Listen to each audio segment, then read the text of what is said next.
সূরাতুল বাকারার 255 নম্বর আয়াত, যে আয়াতকে আয়াতুল কুরসি বলি, এটা মাশহুর বিখ্যাত, আমরা সবাই জানি আয়াতুল কুরসি।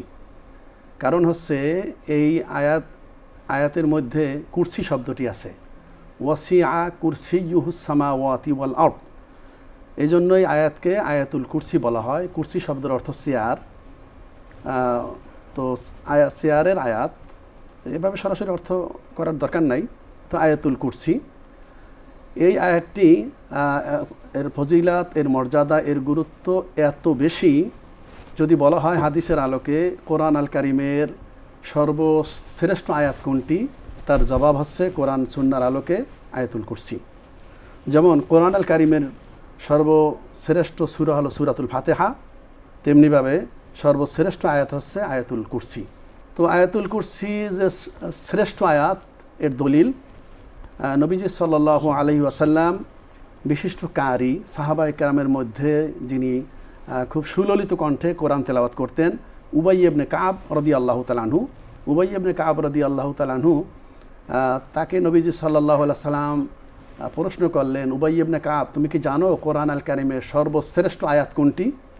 উবাই ইবনে কাব রাদিয়াল্লাহু তাআলা আনহু বলেন, ইয়া রাসূলুল্লাহ, আয়াতুল কুরসি সর্বশ্রেষ্ঠ আয়াত কোরআন আল কারিমের মধ্যে। নবীজি সাল্লাল্লাহু আলাইহি সাল্লাম বললেন, তুমি সঠিক বলেছো। মাশাআল্লাহ। তো সম্মানীয় মুহতারাম, আয়াতুল কুরসি, এই আয়াতটির একটু ফজিলাত বলে আমরা তাফসীরের দিকে যাচ্ছি।